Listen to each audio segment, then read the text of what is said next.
अब question number 2 पे आते हैं। क्वेश्चन नंबर 2 इसी 1 का एक्सटेंशन है। इसमें आप ध्यान से देखें, एक एडिशनल चीज क्वेश्चन में बढ़ रही है। आपको क्वेश्चन में डेटर्स के साथ लेस प्रोविजन दे रखा है। ये जब खाली प्रोविजन लिखा हो तो वो प्रोविजन फॉर डाउटफुल डेट होता है, जिसको हम उसके लिए बताएगा। और किसी किसी क्वेश्चन में वो डेटर्स के नीचे लेस प्रोविजन ना लिख के provision for doubtful date liability side में लिख के भी दे सकता है, मतलब एक ही है, कुछ अलग नहीं है। अब इसके डिफरेंट केसेस हैं। अब यहाँ पर पिछले क्वेश्चन में था बैलेंस शीट में सिर्फ डेटर्स थे, इस क्वेश्चन में डेटर्स भी हैं और प्रोविजन भी है।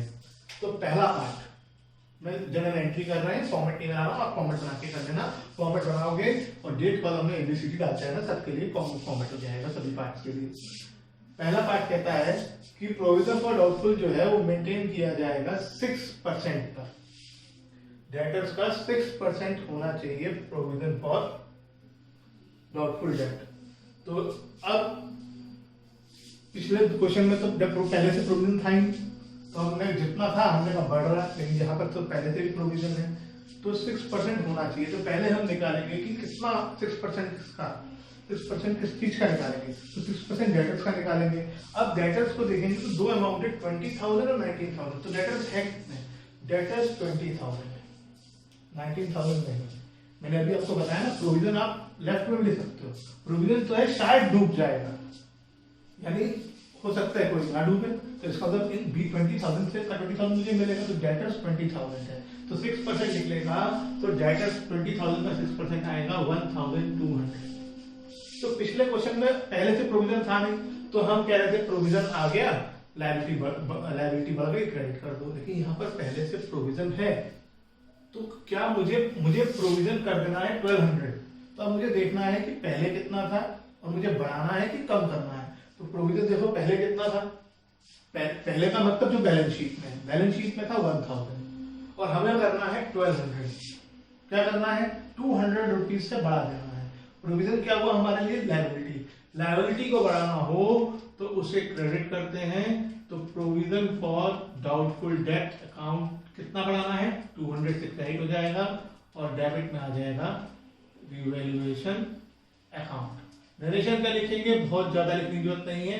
Being increase in liability recorded, और फिलहाल हम नरेशन का और यही अमाउंट 200 डेबिट में दिया है। अब बी केस लेते हैं।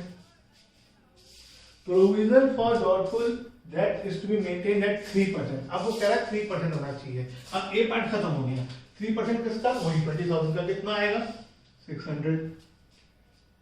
पहले कितना है 1000, क्या करना है 600 बनाना है, यानी कम करना है। प्रोविजन हमारी लायबिलिटी को कम करना हो तो डेबिट किया जाता है। ये रूल्स आप प्लीज याद रखें, नहीं तो गड़बड़ हो जाएगी। लायबिलिटी कम होने पे डेबिट होता है, दूसरी तरफ रिवैल्यूएशन आना ही आना है।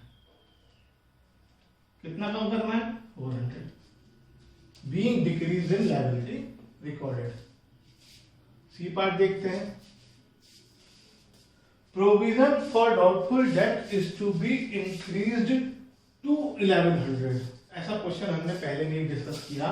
ए पार्ट और बी पार्ट दो सीओटी एक साथ पढ़ लो। एक में लिखा है इंक्रीज्ड टू 1100, एक में लिखा है इंक्रीज्ड बाय 1100। इंक्रीज्ड टू 1100 का मतलब 1100 तक बढ़ा, और इंक्रीज्ड बाय 1100 का मतलब 1100 से बढ़ा।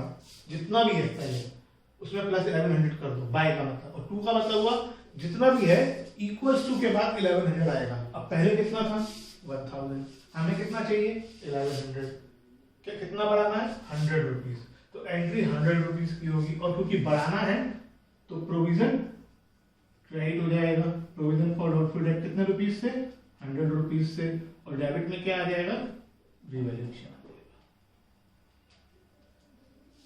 T part narration being increase in liability recorded. उसके बाद अगले पार्ट में कहा है कि प्रोविजन बढ़ाना है 1100 से। ठीक है, जितना भी है उतने से बढ़ाना है। देखो ये टू और बाय का मतलब समझ लो।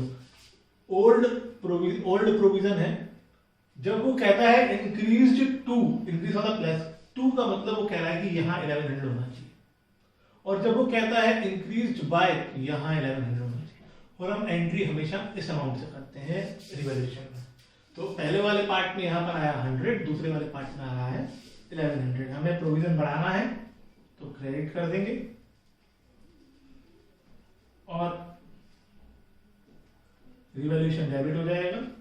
और कितने से बढ़ाना है? 1100 से। हमें कोई फर्क नहीं पड़ता पहले कितना था। ई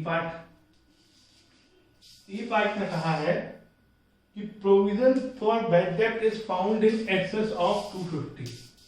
ये पता चला कि प्रोविजन फॉर बैड डेट जो है वो 250 ज्यादा है। अब ऐसे में क्या करेंगे हम? क्या उसमें 250 प्रोविजन को बढ़ाएंगे? भाई जो पहले से ज्यादा है उसे और ज्यादा थोड़ा करेंगे। ये ओवर वैल्यू और अंडर वैल्यू वाली बात हो गई। जो ज्यादा है उसे कम करना है, तो इसको हम कम करेंगे।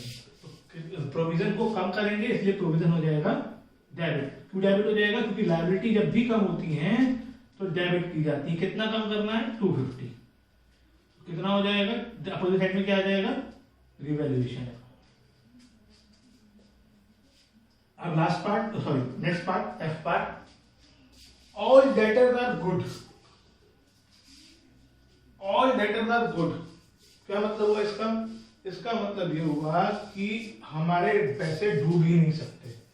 तो जो हमने सोचा है कि ये 1000 रुपीज का प्रोविजन है कि शायद डूब जाएंगे, तो ये तो बिना बात के बना हुआ है।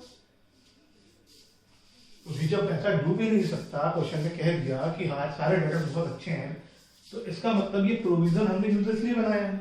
तो इसका मतलब हमें ये प्रोविजन को खत्म करना है। तो जब भी लिखा हो ऑल डेटर्स आर गुड, तो इसका मतलब प्रोविजन को बुक्स से हटा दो। प्रोविजन क्या है? हमारी लायबिलिटी। लायबिलिटी को बुक्स से हटाओगे तो लायबिलिटी कम हो जाएगी। लायबिलिटी कम होगी तो ये लायबिलिटी कम होने पे डेबिट होता है। तो provision for doubtful debt account debit to revaluation account